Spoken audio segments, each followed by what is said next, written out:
Amen. God's word from Exodus chapter 32, starting with verse 1. When the people saw that Moses delayed in coming down from the mountain, they gathered around Aaron and said to him, "Get up, make us gods that will go before us. As for this fellow Moses, the man who brought us up from the land of Egypt, we do not know what has become of him." So Aaron said to them, "Break off the gold earrings that are on the ears of your wives, your sons, and your daughters, and bring them to me." So all the people broke off the gold earrings that were on their ears and brought them to Aaron. He accepted the gold from them, fashioned it with an engraving tool, and made a molten calf. Then they said, "These are your gods, O Israel, who brought you up out of Egypt."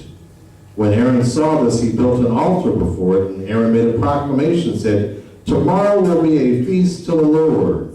So they got up early on the next day and offered up burnt offerings and brought peace offerings, and the people sat down to eat and drink, and they rose up to play.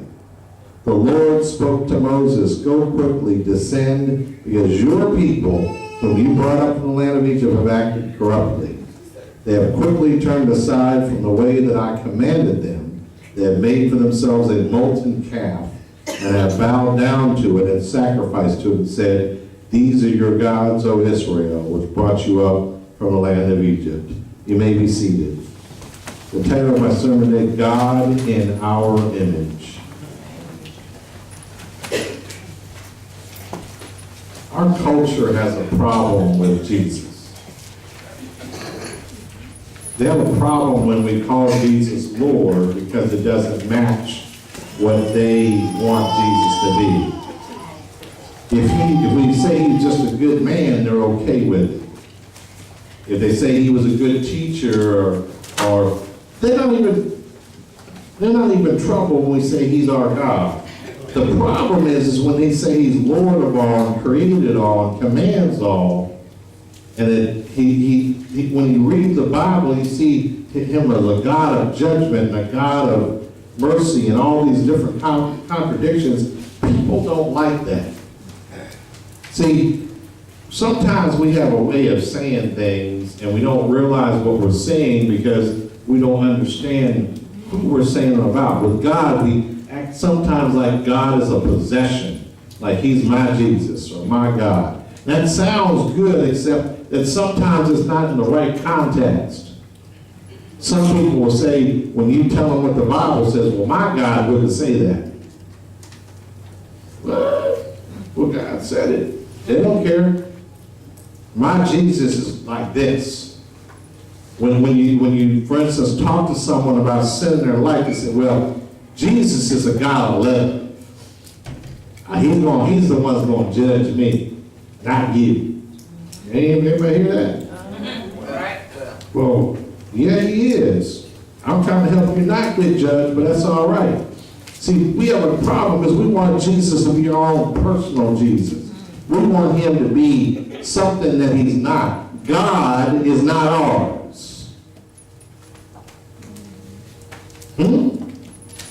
You catch me in a minute. He's not a salad bar. We can just go, y'all know, like we go to Seguin, to that Chinese place, you go pick what you want. God doesn't operate that way. You have to take everything with God. You have to take all that God is, or you're not taking God. He's not a Burger King God where you can have it your own way. That was the whole thing. Burger King distinguished itself from McDonald's. Have it your way at Burger King. You can't have it your way with God. God is, he said, I am that I am. That's what he told Moses. I am that I am. Not, I'm going to be what I'm going to be, or I was. I am. The same God yesterday, today, and ever. I'm the Alpha, I'm the Omega, the beginning, the end, and everything in between. I am God. And we have a problem with that because God doesn't fit the shape we want him in. Here's the thing. How do you think God feels when we try to reshape it? Think about this. If I was going to come write a story about you, and I look at your life and I change some things, like instead of you being a factory worker, I made you an astronaut. Instead of being married to one person, I had you married to 6 people. Instead of having 2 children, I said you had 12 children by 15 wives. Hello? Or you had 12 children by 15 different men. And that wasn't true, and you read the story, how would you feel? Wouldn't you get offended? Wouldn't you get messed up? Wouldn't that just make you angry? Because you're like, well, you're not even representing me the right way. We do that to God all the time. The second commandment says this, Exodus 24, you shall not make for yourself an image in the form of anything in heaven above, or on the earth beneath, or in the waters below. See, sometimes we mix the second commandment up with the first commandment. The first commandment tells us to worship the right God. The second says we have to worship the right God the right way. We can't think that we can control God and shape him to be what we want just because we don't like something he says. See, in the text, we find the children of Israel broke the second commandment before Moses he brought the commandments to them. Hello? Sometimes we do the same thing. We speak, but sometimes I do the same thing. Some of y'all are more holy than me, so y'all may not be like that. The promises of the visible God are not good enough. Despite what God had done for them, despite him bringing them from the Egyptians, bringing them across the Red Sea, despite all that they hollered for food, he gave them food. They hollered for water, he gave them water. They hollered for whatever, and he supplied all that they needed. As soon as they thought a little trouble had happened, God didn't answer their prayer quick enough and said, you know what? We have real needs and real enemies and real dangers. We need a protector we can touch and feel. We need a God we can verify who he is. I can't wait for him to move anymore. What? That's not God. I'll give you an example. I was listening to talk radio as I do on my way into work. The news, I try to keep up with the traffic because, there's always traffic situations happening. And I heard a prominent preacher who pastors one of the largest churches in San Antonio, but if I said his name, you would know exactly who I was talking about. And so he was asked by the news guy, said, hey, what do you think, after Billy Graham had passed away in the Florida shooting, what do you think would we need to fix society? Now, I thought he was going to say we need to get folks saved. Because that's what I would have said. Here's what he said. I'll see if I can do that preaching style he tries to use. What we need, bless God, is we need more Christian conservatives to run for political office, and we need to vote for more Christian conservatives so we get more Christians in political office and get more Christians in politics, and that'll fix society. I was like, wait, what? And this man's church has 8,000 members. And I was like, this man needs to go back to seminary. Or maybe he just needs to go back and read the Bible. Because last I checked, that's not how God works. God doesn't work through politicians. He doesn't work that way. God works through his methodologies. The only way to make society better is folks need to get saved. Come on. And then once they get saved, they need to become disciples by turning their back on what they used to do and working towards what God wants them to be. There's no other way. You can pass all the laws you want. It's not going to stop evil from happening. Why? Because we're evil by nature without God. What you mean, Pastor? I think we passed some more gun control. Okay. How many of y'all speed even though the law says you can't?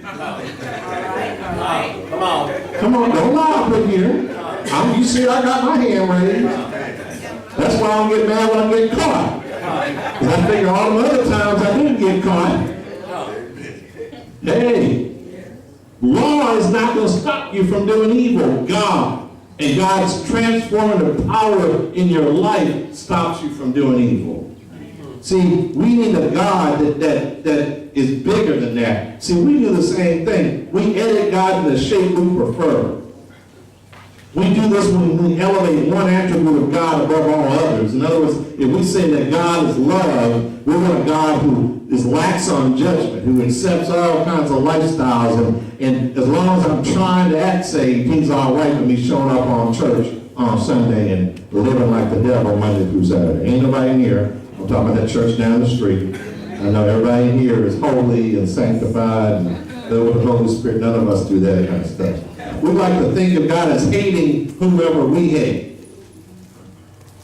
We got a problem with Sister So-and-so, so we think God has a problem with her too.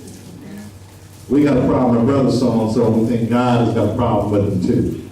We want to fit God into our image. See, some folks prefer baby Jesus. You'll hear them, Lord, help me, baby Jesus.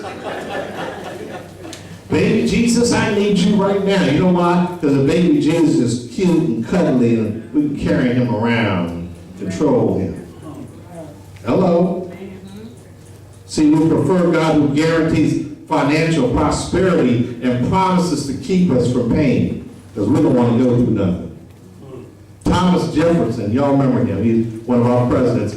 He decided there were parts of the Bible he didn't like, so he cut those parts out and created his own Bible called the Jefferson Bible. It's on display in the Smithsonian. See, I give him credit because at least he was honest. He didn't like everything about God, so he just wanted the things he approved of. We do the same thing. There's certain parts of the Bible, I don't want to read about that because that means I have to stop doing something. That's another sermon. But see, it becomes a question then of your faith. Are you willing to accept God as he presents himself? Do we listen to him for his I am, or we declare him to be what we want him to be? One way to determine if you have a remade God is how often God offends you or contradicts you. If God only affirms what we already think, we're probably not listening to him. We're making our ideas and opinions our God. In other words, if I know I'm doing wrong, but my God doesn't tell me I'm doing wrong, you're probably not listening to God. That's why we go to people for advice sometimes instead of God. Because people may tell us what we want to hear. When we want to hear the truth, we find God and God will tell us the truth. Sometimes when we want to do bad stuff, we don't come to church for a few weeks. I might get convicted. Especially, I ain't going to go down to Greater Woods because I know that preacher's going to be preaching about sin. I'm going to get, let me go over here to this other church where they're going to tell me that every day is Friday. And hello, pump me up, make me feel good about the wickedness. Come on. Now, y'all know I don't spend time hellfire and brimstone, but I also have to tell the truth. I'm the same way. You think I like it when God says I can't do certain things? But I understand that if I want to serve him, I have to follow his commandments. See, we can't agree with our spouse that we choose all the time, so why would we expect we're going to agree with God all the time? Hello, me and the First Lady, we have some nice arguments. We do. The stuff she does, why do we do that? We talk about politics, we don't agree on stuff. But then I expect God to agree with me on everything. Really? That's not God. Karl Barth, a theologian, said, if God doesn't make us mad, we're not worshiping him. We're worshiping ourselves. How many of y'all God has made mad? Come on. Come on. When you read something or heard something and you said, oh, I don't like what God said. How many of y'all left the church service going, man, the preacher, somebody must have told the preacher what to do. I'm raising my hands there. I can do it a few times. Get out my prayer closet. What you doing all over my stuff? That was God trying to tell me, stop. Amen? Because God is not going to always go along with us. See, when we create our own God, when we create a God for ourselves, when we reshape him, it doesn't make God better. It doesn't. The children of Israel in the text, what they indulged in sin before the calf that they created as their God. That's what, in the scripture that we read, it said, and they played. No, what they did was they did some stuff they shouldn't have been doing. Before God, sinning. That's why God got mad. Not only had they built a calf, then they're going to go and sin. See, at first our reshaped God seems special and liberating, But the new God only made things worse. Why? Because we are dark inside, and out of us only comes darkness. We produce darkness without God, because darkness cannot produce light. That's why you can't create God in your image. You can't. Because we're always going to find somebody who's worse than us. Y'all heard me say this before. We'll always find somebody who's worse than us to justify how we are. Yeah. Amen. But when you compare yourself to Almighty God, you realize, I got a long way to go. Come on. All right. I've come a long way. Ooh, God still got stuff to work out of me. I especially find that out driving on the highway. I don't know about y'all, but when I drive on the highway, there's a lot of praying I have to do and asking for God to forgive me for what I just thought about that. Forgive me for my hand going up. I wasn't waving at him. Yeah, anybody else get that or was it me? God, forgive me for, you know. See, we have, in America, we've reshaped God. We have done a great job of reshaping God. Some people, he's part genie, part fan club, part financial advisor, part American patriot, part civil rights activist, part therapist. To some people, Jesus is a hippie wearing Birkenstocks and holding up two fingers saying love and peace. To some, he is a gun-toting, fancy car driving, fancy clothes wearing businessman. We've reshaped God into what we want God to be. That means our worship is corrupt. We are worshiping things that are not God. We worship God the way we view life. We worship God the way we think he should be. If we're harsh and judgmental towards others, we can't see God as gracious. I mean, I know people like that. You get around them, they say they're Christians, they're never in a good mood.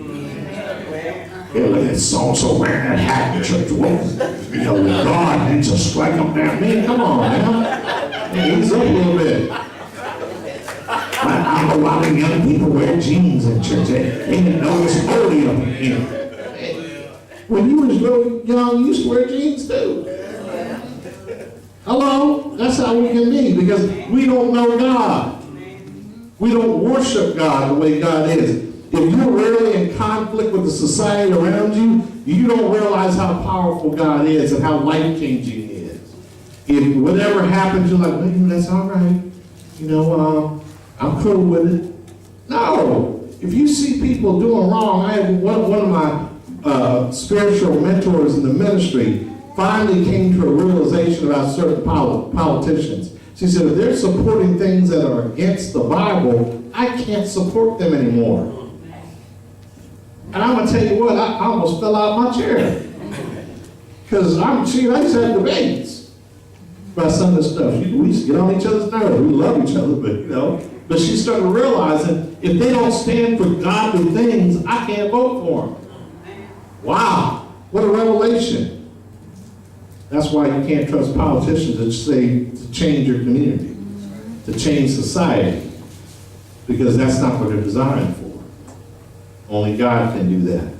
If you're jealous of what others have, then you don't realize that God is all sufficient and generous and glorious. Amen. If I look at Sister so-and-so new car, who she thinks she is? I'm not worshiping God, right?